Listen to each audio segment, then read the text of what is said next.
le prophète Paul, qui annonce les choses qui devaient venir.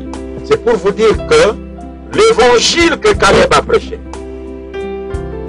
Paul n'a pas prêché le même évangile. Quand il parle du nom nouveau, il veut dire Branham.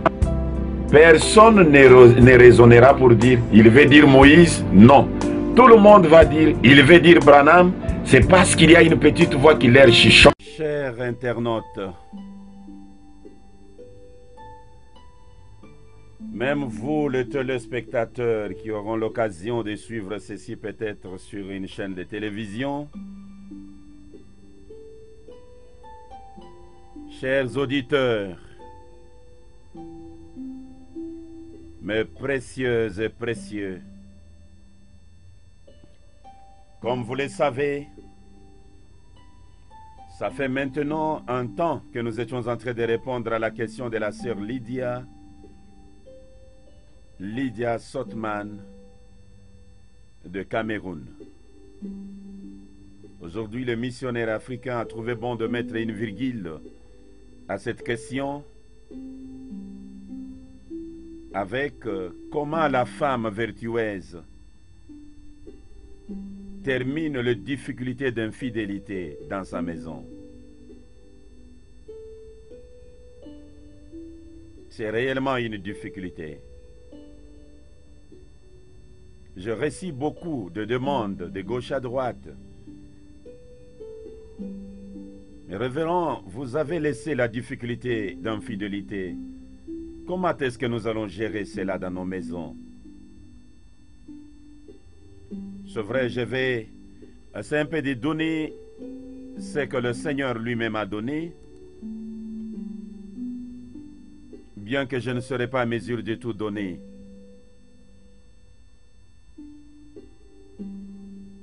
Alors que nous abordons maintenant la difficulté causée par l'infidélité, et dans ceci, nous allons prendre quelques cas que le Seigneur lui-même a traités, a résolus. Et nous verrons comment les femmes vertueuses ont eu à gérer la situation avec l'aide des conseils du grand Branham en personne. Permettez-moi de commencer avec cette écriture que je considère comme une prophétie. Prophétie faite par le prophète vous concernant, mais concernant tous les hommes et toutes les femmes.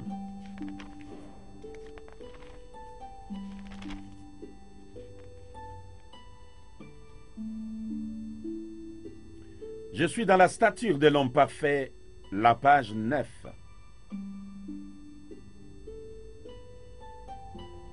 Un jeune homme m'a demandé l'autre jour,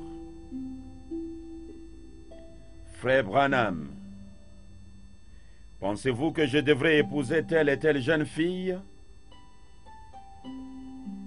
J'ai dit, quelle importance a-t-elle pour vous?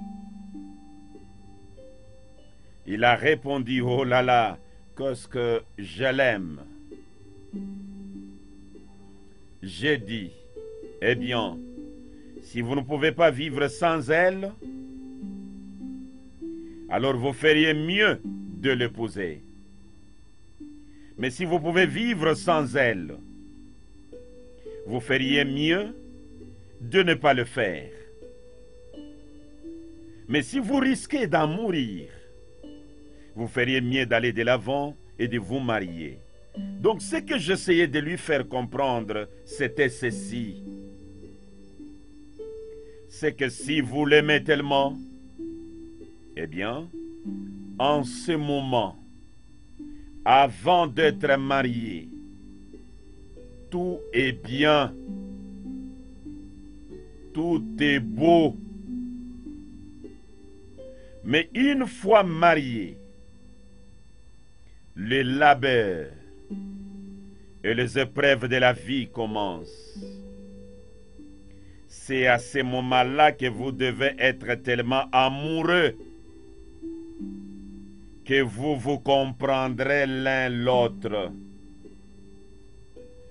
Quand elle vous décevra ou que vous la décevrez, vous continuerez à vous comprendre.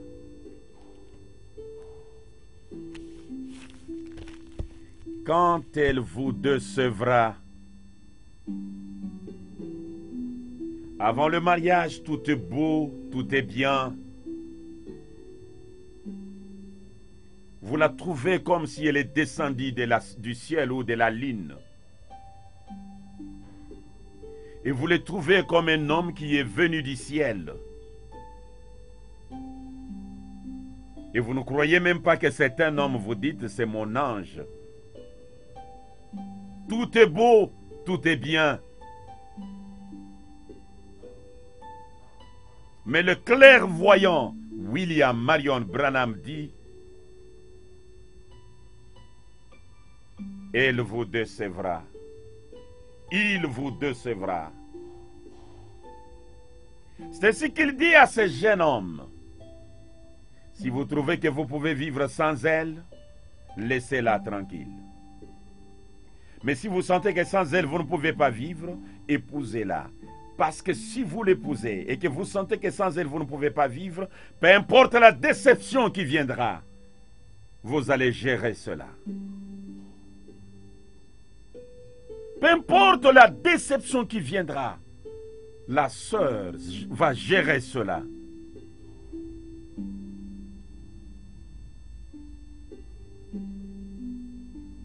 Si la base n'a pas été l'amour véritable, si vous avez basé votre mariage, si le fondement de votre mariage, c'était la beauté, c'était la richesse, c'était l'apparence extérieure, bien que tout cela, ça a une place dans un mariage. Mais le fondement fondamental d'un mariage, c'est l'amour. Seul l'amour vous aidera à gérer des situations. J'aimerais que ceci puisse avoir de la place dans votre cœur, mon précieux frère, dans votre cœur, ma précieuse sœur.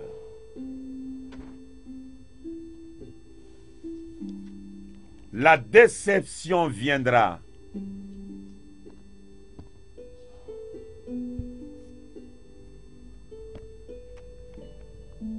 Écoutez les prophètes.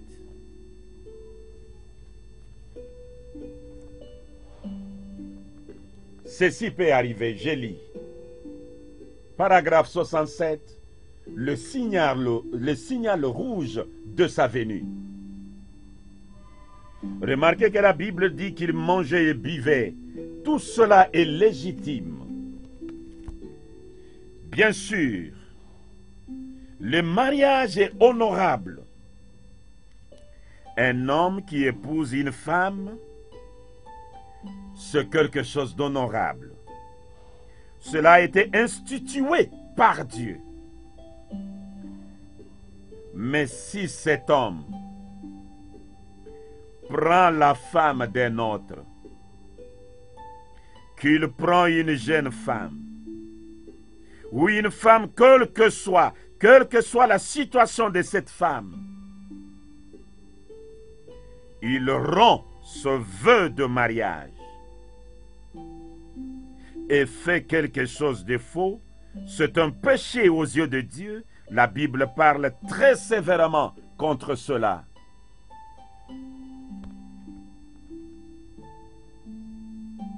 Missionnaire, ça on va gérer comment? L'homme a brisé le vœu du mariage. Il a commis ce péché devant les yeux de l'Éternel. Nous allons gérer ça comment? Nous, les femmes vertueuses. Ajoutons le paragraphe 136, le même sermon. Nous revenons toujours à Jude, verset 7. L'histoire de Sodome et de Gomorrhe se répète. C'est terrible. Les hommes vont avec des femmes sans être mariés avec elles.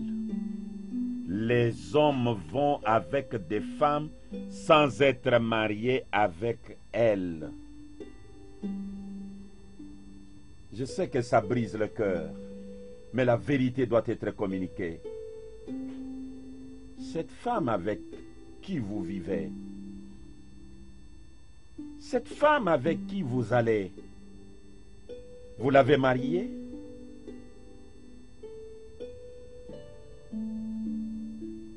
C'est terrible. Les hommes vont avec des femmes sans être mariés avec elles. Ils vont après une autre chair. Lorsqu'un homme et une femme sont mariés, ils ne sont plus deux, mais un. Et un homme qui va avec une autre femme se sépare automatiquement de la sienne.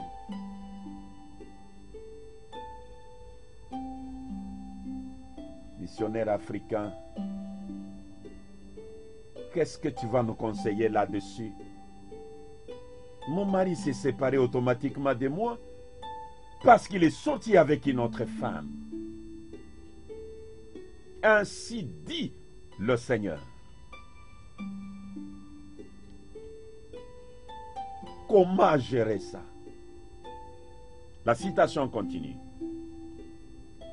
Et une femme qui va après un autre homme est morte pour son mari. Elle a renié sa propre chair. Elle s'est retranchée de lui, c'est vrai. Au jour du jugement, ils auront à répondre de cela. Une femme qui commet l'adultère, elle est morte. Missionnaire africain, comment nous les hommes allons-nous encore ressusciter celle qui est morte?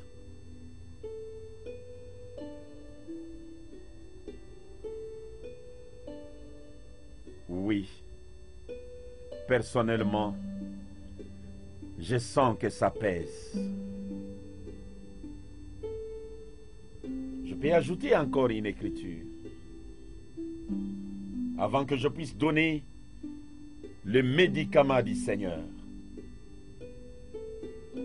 pour soigner toutes ces difficultés. La sémence du serpent. Le paragraphe 22. Et les jeunes hommes et les hommes d'âge mûr et les hommes mariés, ils n'ont plus aucun respect pour leurs vœux de mariage. Oh, ils prennent simplement des femmes et ils vivent avec elles n'importe où. Oh, comme de vulgaires chants.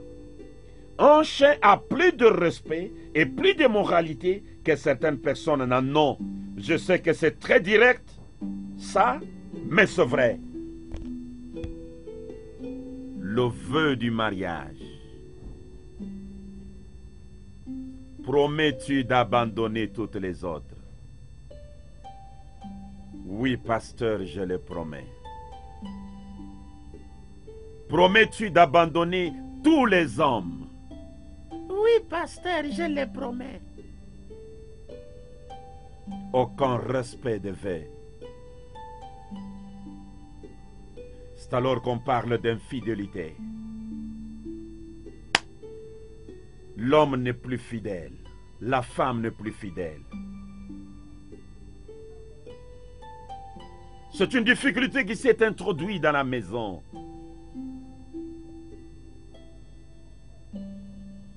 Missionnaire, j'ai des citations avec ce que mon mari vient de faire. C'est terminé. Missionnaire, j'ai des citations avec ce que ma femme vient de faire. D'ailleurs, elle est déjà morte. Et le missionnaire africain vient pour dire comment une femme vertueuse peut terminer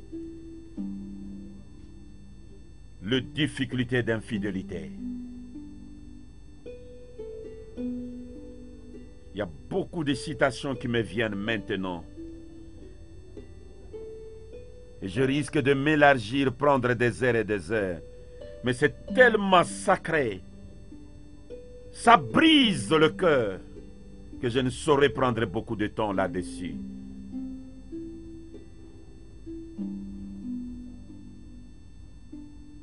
Je prends le premier cas d'infidélité et la façon que le Seigneur a donné les conseils à une femme vertueuse et comment cette femme vertueuse a réglé cette situation.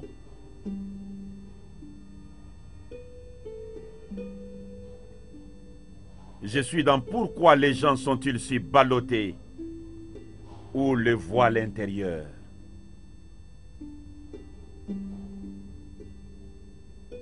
Pourquoi les gens sont-ils si ballottés ou le voile intérieur?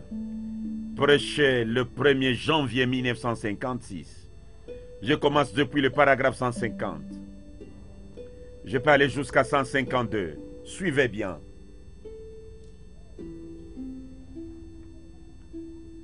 Un soir, dernièrement, j'étais avec une petite dame que son mari envisageait de quitter pour épouser une autre femme. Un couple réputé pour être très bien. Je le regardais. Elle a dit, eh bien, je vais partir, frère Branham. J'ai dit, sœur, ne faites pas ça. Je relis. Dernièrement, j'étais avec une petite dame que son mari envisageait de quitter pour épouser une autre femme. Un couple réputé pour être très bien. Comme votre couple. Bien réputé. Mais l'ennemi s'est faufilé. Et l'homme a décidé d'épouser une autre. Un couple réputé pour être très bien. Je le regardais et elle a dit, eh bien, je vais partir, frère Branham. Je dis, sœur, ne faites pas ça. Et là où tu es, si c'est la même situation encore, le Seigneur Branham te dit, ne faites pas ça. Elle m'a dit, oh, mon mari, son ministère va être ruiné. Oh, c'était une femme d'un prédicateur. Et la femme a décidé de ruiner le ministère de son mari parce que son mari était infidèle.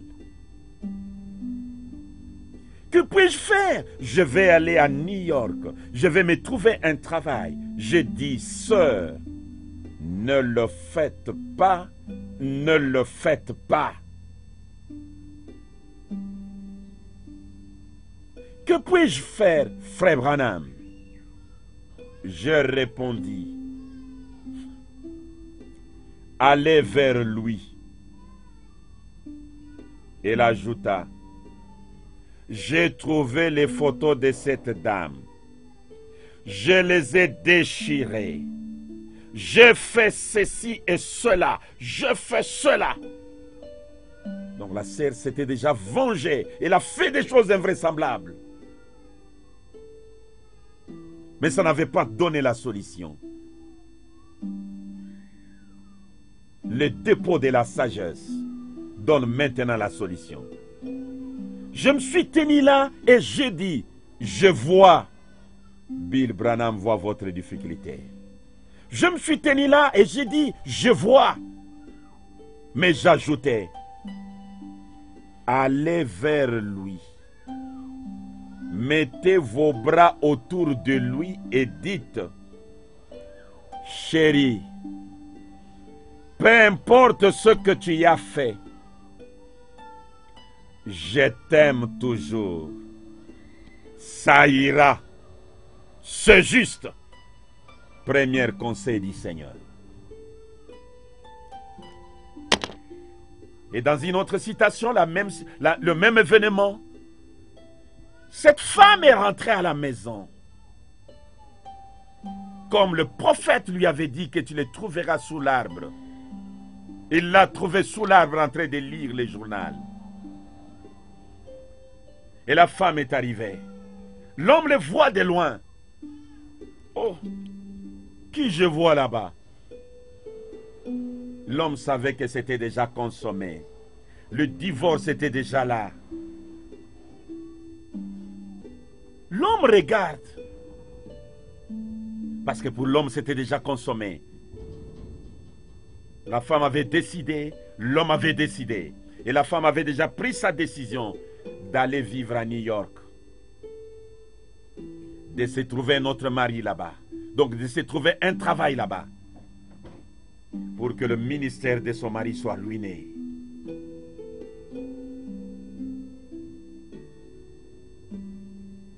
Missionnaire africain, tu veux dire que cet homme-là était un prédicateur? Ça n'épargne personne. Ça attaque n'importe qui. C'est là où le prophète, le grand maître dit, même si vous êtes rempli du Saint-Esprit, devant une femme, fuyez. Mais avec les conseils du Seigneur, les dépôts de la sagesse, la femme vient, l'homme l'observe. Qu'est-ce qu'elle est venue faire? Elle a oublié quelque chose? Qu'est-ce qu'elle est venue faire? Elle venait de chez grand conseiller William Marion Branham. On l'appellera conseiller admirable. La femme vient. Elle prend son bras. Elle passe autour de son mari. L'homme le regarde. Elle a un couteau, il veut me tuer, qu'est-ce qui se passe? La femme ouvre la bouche pour dire, chérie, malgré tout ce que tu as fait, je t'aime toujours. L'homme le regarde, il dit, tu étais chez Frère Branham. Femme vertueuse, votre secret c'est William Marion Branham. Suivez les conseils de William Marion Branham, vous aurez la paix dans la maison. C'est pourquoi j'ai commencé avec. Maintenant tout est beau. Elle vous décevra. Il vous décevra. Il y a une citation qui m'arrive, laissez-moi les lire. Ça n'a pas tellement de lien avec le mariage, mais ça a des liens avec le mariage. Suivez. La loi qui possède une ombre. Prêché le 21 juin 1956, soir. Le paragraphe 2. Suivez très bien. Eh bien, la semaine passée, j'étais à Indianapolis. Le Seigneur était venu à notre rencontre là dans une merveilleuse réunion. Et votre cher pasteur qui a toujours été pour moi un ami très intime. Un ami très intime. Votre pasteur. Vous savez, il m'aime quand il sait que je suis dans l'erreur. C'est ce qui fait de lui un si grand ami. Il m'aime même quand il sait que je suis dans l'erreur. Ceci fait de votre pasteur un si grand ami. Je quitte là. Ma soeur, c'est ton mari qui est le vrai ami pour toi. C'est ton mari, c'est ta femme qui est ton ami. Vous l'aimez quand il est dans les bons?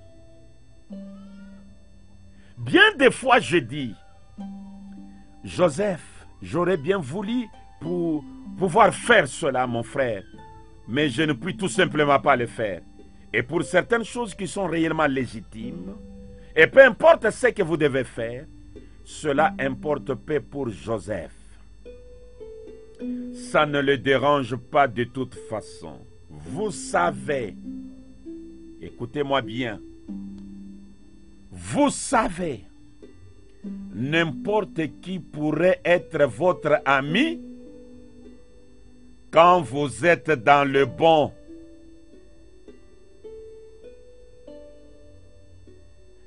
N'importe qui pourrait être votre ami quand vous êtes dans le bon. Mais il est toujours votre ami quand vous êtes dans l'erreur. C'est ça un véritable ami. Un véritable ami est celui qui est votre ami quand vous êtes dans l'erreur.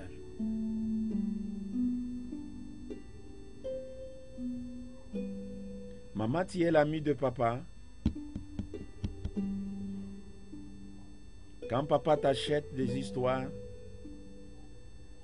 quand papa est fidèle, quand papa ne fait rien, n'importe qui peut être aussi comme cela. Prenons même nos amis. Ah, pour pasteur tel, son ami intime c'est tel. Est-ce qu'il est réellement votre ami? Voyez quand vous êtes dans l'erreur comment il se comporte.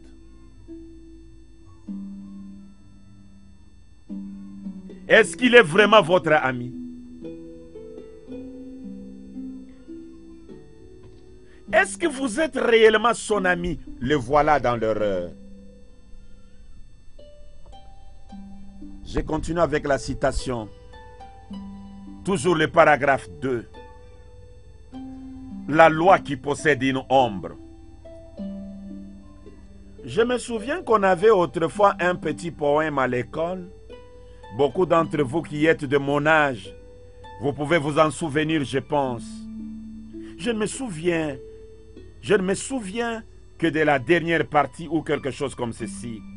Un homme qui parle, mais qui n'agit pas, est semblable à un jardin rempli de mauvaises herbes. C'était quelque chose de ce genre. Et nombreux sont des amis quand tout va bien. Nombreux sont des amis quand tout va bien. Mais le véritable ami qui vous reste attaché comme un frère sont appréciés. Ils sont très très merveilleux. Nous apprécions cela. J'apprécie cela.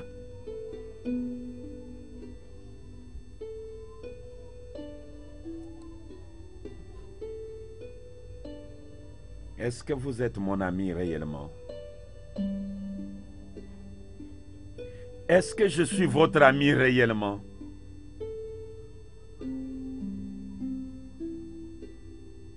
Revenons au mariage. Regardez cet exemple que le Seigneur donne. Je suis dans ce tenir dans la brèche. Je vais aller de 45 à 48. Suivez bien. Eh bien, il n'y a pas longtemps à Louisville, dans le Kentucky, un ministre parlait, disant qu'il y avait une jeune fille qui avait attendu un peu longtemps dans la vie avant de se marier. Elle avait environ 25-30 ans et c'était une brave et fervente chrétienne. Et il y avait à Louisville un certain homme qui n'avait pas tellement mené une bonne vie.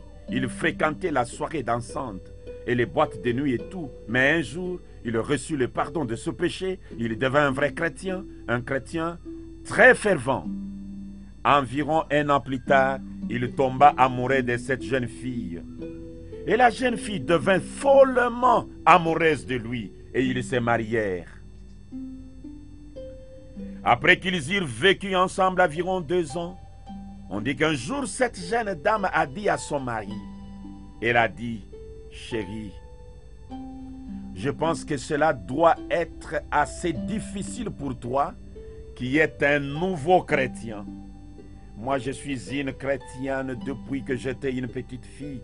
Mais a-t-elle dit, pour toi, en tant que nouveau chrétien, de devoir résister à toutes ces ruses et tentations qui vont avec cela, après avoir été si longtemps dans le péché?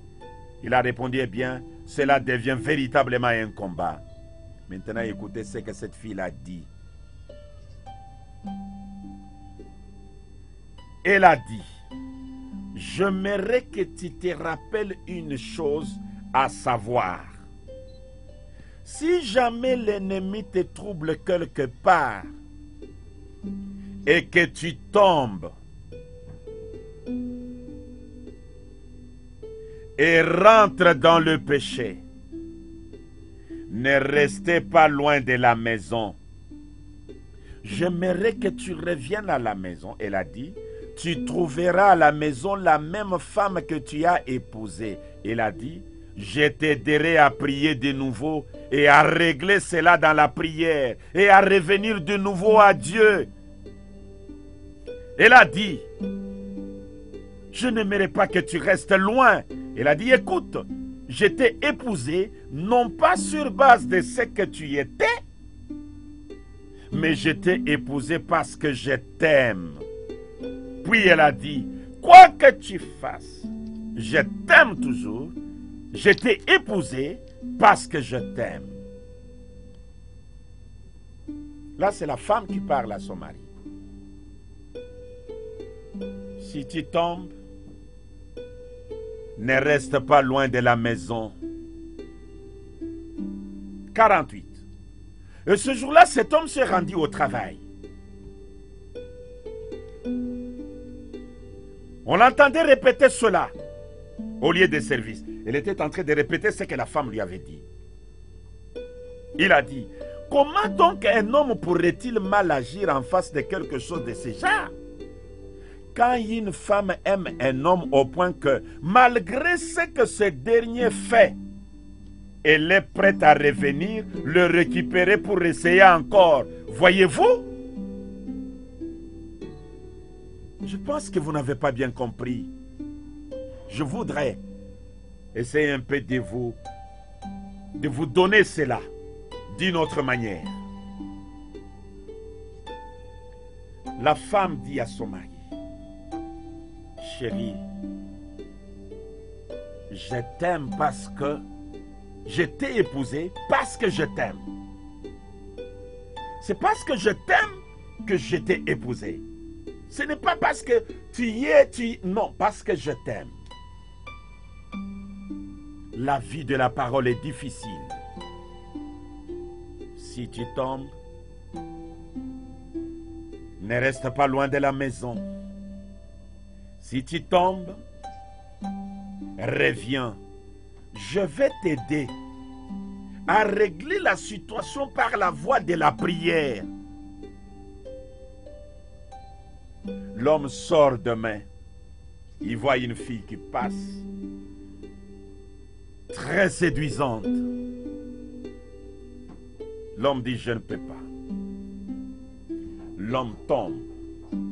Il revient à la maison. Comme la femme lui avait dit, je suis disposé à t'aider. C'était difficile pour que l'homme soit rempli de secrets dans le cœur. Chérie, hier quand j'étais sorti, je suis tombé. J'ai fait ça. La femme commence à pleurer. Elle pleure, elle finit, elle tient l'homme à la main. Allons devant l'ange du Seigneur. Agenouillons-nous. Ils se sont agenouillés. Ils ont commencé à prier. L'homme ouvre les yeux, regarde la femme. La femme prie en pleurant, Seigneur, j'aime mon mari. Regarde ce que l'ennemi l'a fait. Regarde. La femme prie, elle pleure, elle dit, Seigneur, aide-les à ne pas tomber. Il se relève, la femme embrasse l'homme et lui dit, oublions ceci, ça appartient au passé. Le matin, avant que l'homme ne parte, la femme lui dit, si tu tombes encore, ne reste pas loin de la maison. Je suis prêt à t'aider à te relever. L'homme part, il voit une femme qui passe. Les paroles de sa femme commencent à répéter dans sa tête. Et l'homme dit, même si j'étais diable moi-même, une femme qui est prête à me pardonner, qui est prête à me reprendre, qui est prête à être avec moi, même si je fais quoi?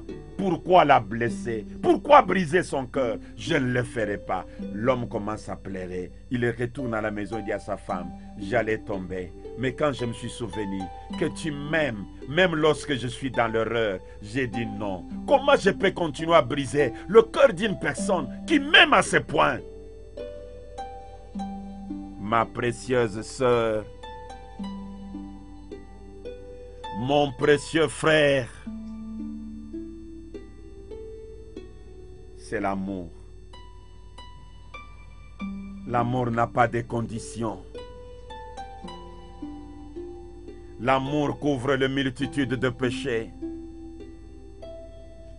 Beaucoup d'hommes qui sont devenus beaucoup plus expérimentés dans l'infidélité, c'est par l'attitude de leurs femmes. Mes précieuses, lorsque l'homme est tombé, toi la femme, tu peux l'humilier publiquement et tu emballes tes biens pour rentrer chez vous. L'homme vient de te décevoir. Tu ne délivreras jamais cet homme.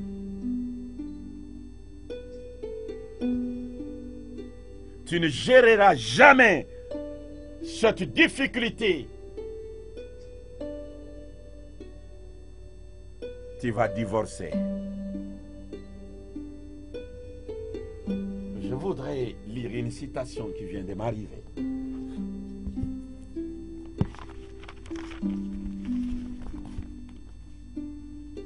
Question-réponse du 23 décembre 1959. Le paragraphe 37. Le grand maître déclare: et vous ne chasserez jamais un démon par une mauvaise attitude. Il faut l'amour pour faire cela. Et l'amour est la plus grande puissance au monde. Maintenant, si vous le remarquez, un démon est toujours né. La haine vient du diable.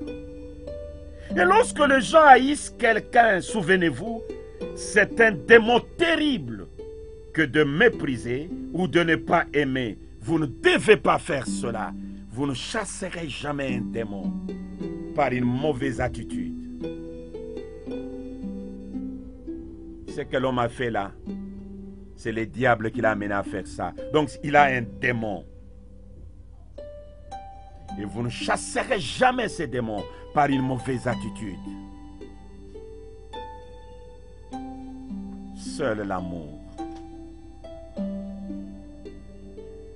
Beaucoup de citations me viennent. Mais il y a une petite histoire ici qui va nous aider encore. C'est dans le mémorial de Dieu éprouvé au fil du temps du Jeffersonville, Indiana, USA, 18 août 57.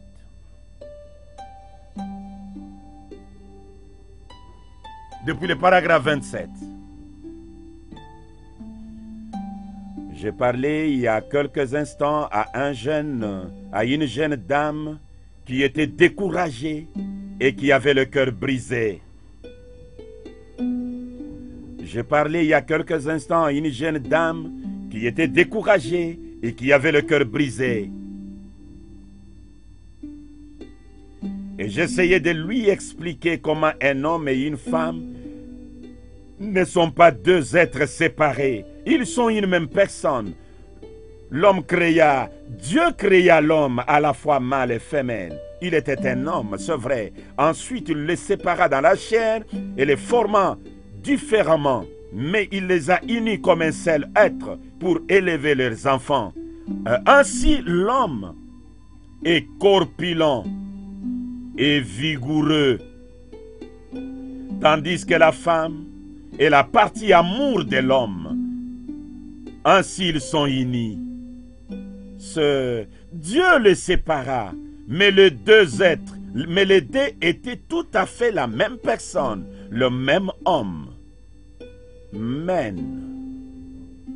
Et la femme est appelée woman. C'est vrai, parce qu'elle a été tirée de l'homme. Elle est une partie de l'homme. Mais dans cette vie-ci, dans la chair, ils ont été séparés.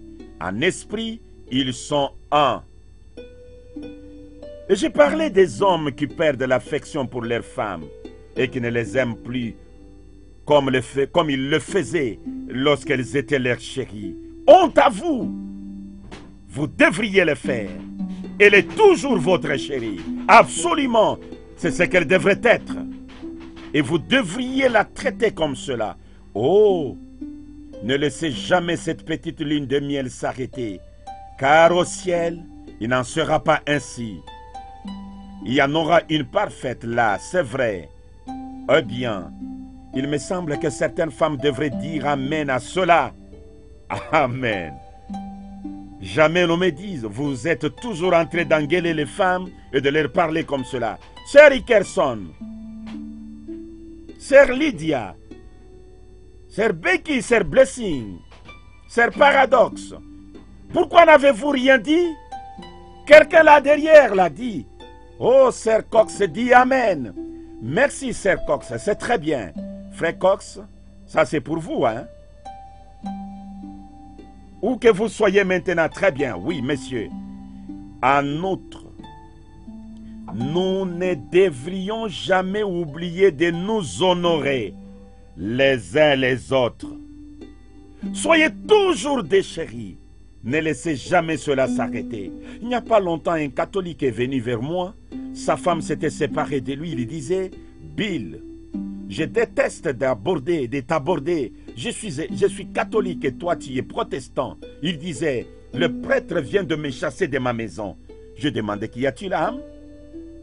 Il a répondu, eh bien, il a poursuivi et m'a dit, je bois un peu.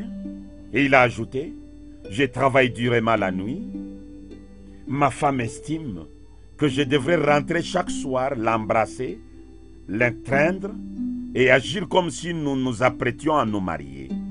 Il a dit, nous sommes mariés, nous avons une ribambelle d'enfants. Il a dit, pour nous, c'est bien. J'ai dit, oh, attends un instant mon gars. Tu as tort. Tu as tort. Cela demeure exactement comme il en était avant que vous ne soyez mariés. Tu vois? Tu dois toujours t'en souvenir. J'ai dit, maintenant qu'elle a 40 ans, c'est en ce moment qu'elle a vraiment besoin de ton attention. Ainsi, ils étaient en instance de divorce et il a dit, je ne sais que faire. J'ai répondu, va l'appeler. Si je me présentais là en tant que protestant, elle ne voudrait pas me recevoir. Tu vois, il a dit, oh, elle a de l'estime pour vous. Et j'ai dit, voilà, va simplement lui téléphoner. Dis-lui que tu as changé d'avis. Ainsi, le lendemain, j'ai téléphoné au juge, je lui en ai parlé.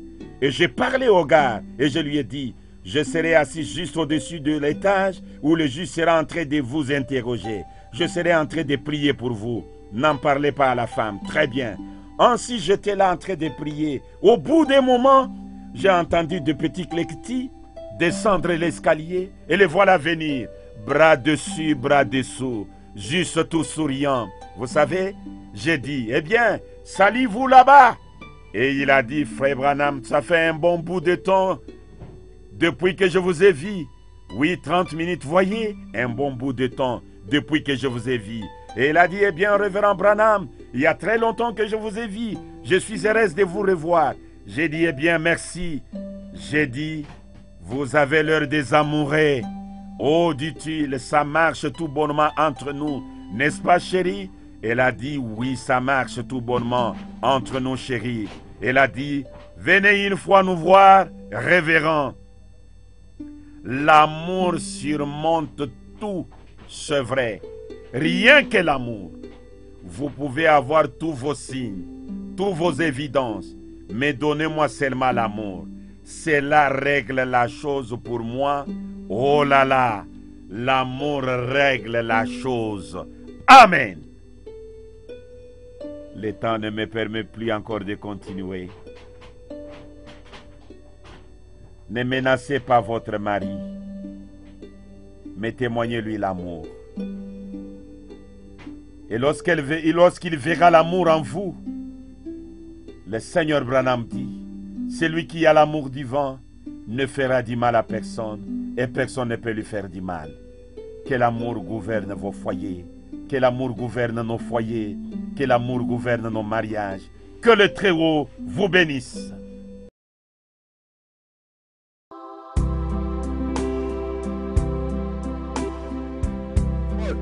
Le prophète Paul, qui annonce les choses qui devaient venir.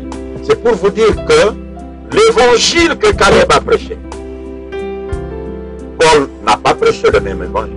Quand il parle du nom nouveau, il veut dire Branham. Personne ne raisonnera pour dire, il veut dire Moïse. Non. Tout le monde va dire, il veut dire Branham. C'est parce qu'il y a une petite voix qui leur chuchote.